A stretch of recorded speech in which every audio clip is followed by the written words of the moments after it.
안녕하세요. 아흐동동다리 수필넷 채널 관담이 수필 낭독 시간입니다. 이번 시간은 3.1절 특집이라는 타이틀로 장수필을 올려볼까 합니다. 장수필답게 분량이 길어서 3부작으로 나눠 제 차례마다 올릴 예정입니다. 자, 그럼 1부 시작하겠습니다.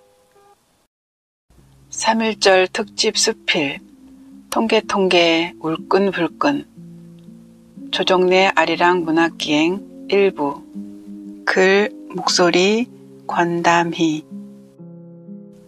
책을 읽는 동안 꿈자리도 사나웠다. 일본 놈들한테 쫓기고 총을 쏘고 산을 타고 그러다 잠에서 깨면 온몸에 힘이 잔뜩 들어가 있고 여름 아침이 서늘했다. 선연한 꿈속을 되짚으며 만주로 떠난 송수익은 어찌 됐을까? 아비가 각자 다른 새 아이를 낳은 보름이 운명은 또 어찌 될 것인지. 동학운동에 이어 독립운동으로 쫓기는 신세가 된 지삼출은 식솔들 데리고 몰래 군산으로 스며들 수 있을지. 빚에 떠밀리고 일본 놈들과 그 앞잡이들에게 속아 하와이 사탕수수밭으로 팔려가 노예 생활하는 방영근은 조선으로 돌아올 수나 있을지. 남다른 미모 때문에 더한 고초를 겪는 수국은 일본 놈이 정보원으로 키운 양치성으로부터 무사할 수 있을지. 등장인물 하나하나 마음 안 쓰이는 사람이 없었다. 토지조사 사업으로 눈뜨고 내 땅 다 뺏긴 후 드넓은 만경 들판을 바라보며 배골른 농민들 심정에 아침부터 우라가 치밀다가 공허 스님은 송수익을 사모했던 청상 홍씨 부인과 어찌 선잠 후사를 하셨을까 생각하니 입꼬리가 올라가며 마음 한구석이 따뜻해지기도 했다. 일본 놈들은 말할 것도 없지만 그에 못지않은 더러운 종족들, 민족이야 거덜나건 말건 제 뱃속 채우기 바빠 놈들보다 더 독하게 제 민족을 탄압하고 짓밟으며 일본 놈 개노릇을 하는 장덕풍, 장칠문 부자와 백종두, 백남일 부자, 그리고 이동만 등의 인물들은 을사오족을 비롯해 나라를 팔아먹은 그것들과 비교해도 하등 덜할 것 없는 동질들이다. 끝끝내 수국을 괴롭히는 빨대, 양치성을 비롯한 밀정놈들 역시 나라의 독립을 더디게 만든 원인이란 생각에 가슴속은 또 울분에 쌓인다. 시작은 박은실 작가였다. 글 좀 쓰라는 닥달이 필요한 사람들 넷이 모인 단톡방에서였다. 단톡방 이름은 아흐동동다리이다. 열심히 읽고 열심히 쓰고 싶은데 직장에 매여 늘 동동거리고 사는 우리 일상을 고려가요 동동에서 아무 연관도 없이 갖다 썼다. 이 얘기를 듣고 이마 선배는 엄청나게 웃긴 얘기를 들었을 때나 나올 법한 웃음소리로 박장대소했다. 멤버는 이민옥, 박은실, 이성화, 그리고 나 4명이며 때로는 스스로 아흐동 주민이라 칭하기도 한다. 한여름이었고 지루한 날들이었다. 요즘 아리랑을 다시 읽고 있다는 은실의 말에 처음엔 시큰둥했다. 태백산맥을 읽어본 바로 그분의 대하소설을 읽는다는 건 긴 호흡과 많은 에너지가 필요하다는 걸 알기 때문이었다. 그리고 그즘 그분의 신작 천년의 질문을 읽고 있었다.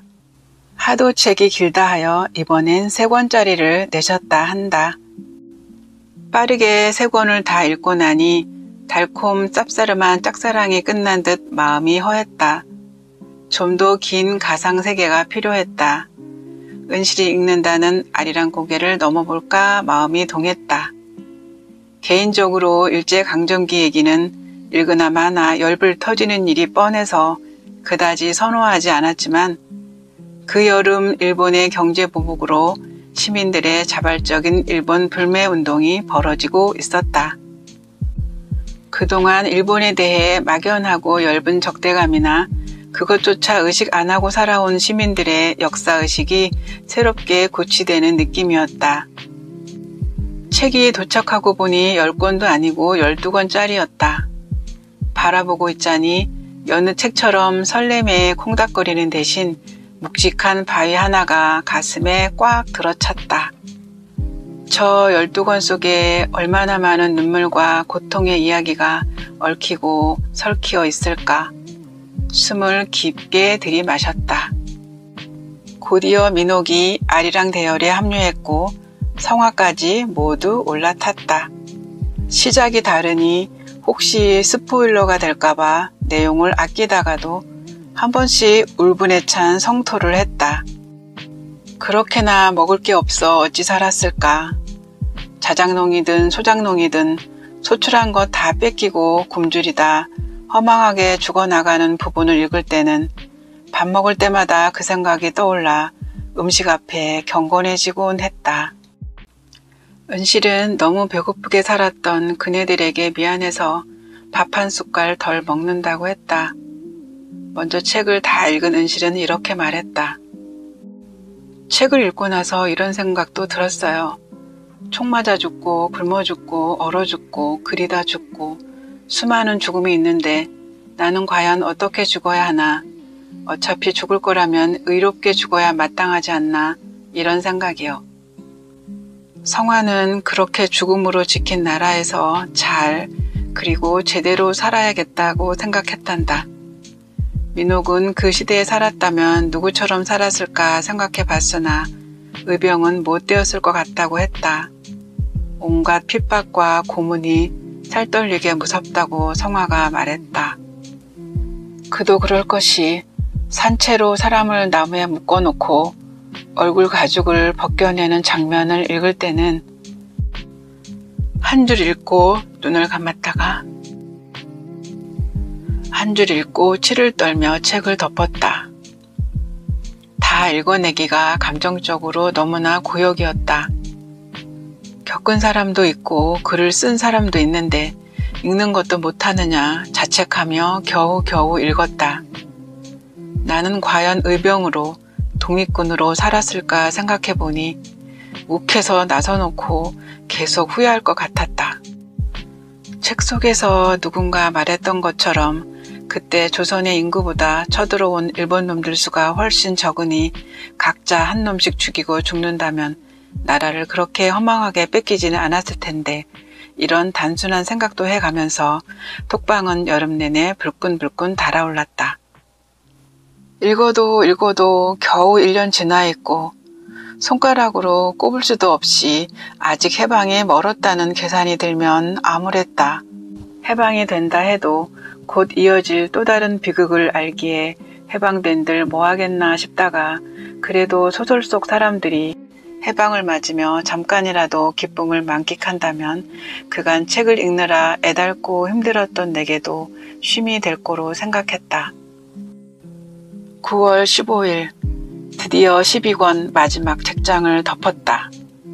8월 10일 시작해서 한 달하고 닷새를 아리랑에 푹 빠져 살았고 계절은 어느새 한여름을 빠져나와 바람 좋은 9월에 들어서 있었다.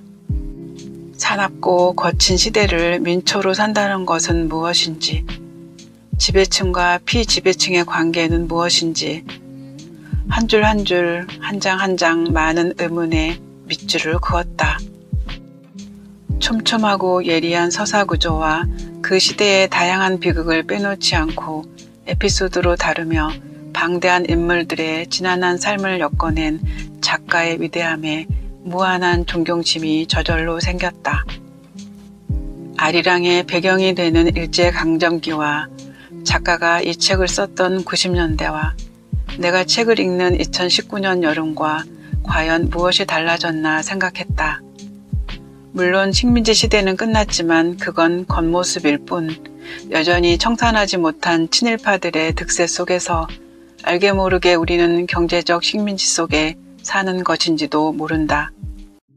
그나마 올해는 일제강제징용 피해자 배상 판결 문제로 발발한 일본의 경제보복이라는 헛짓거리에 국민의 60, 70%가 대응한 불매운동이 일어났고 그 일로 경제 식민지란 인식까지 하면서 일본을 넘어서자는 결의까지의 인식 변화가 참 다행이란 생각이다. 나부터도 이 책이 나온 지 20년도 넘어서 읽었으니 그동안 비극이 해소되지 않은 답답한 시대의 역사는 외면해 온 것이다. 그 험한 시대를 살다 앞서간 이들에게 부채감이 느껴졌다. 입으로 이어집니다.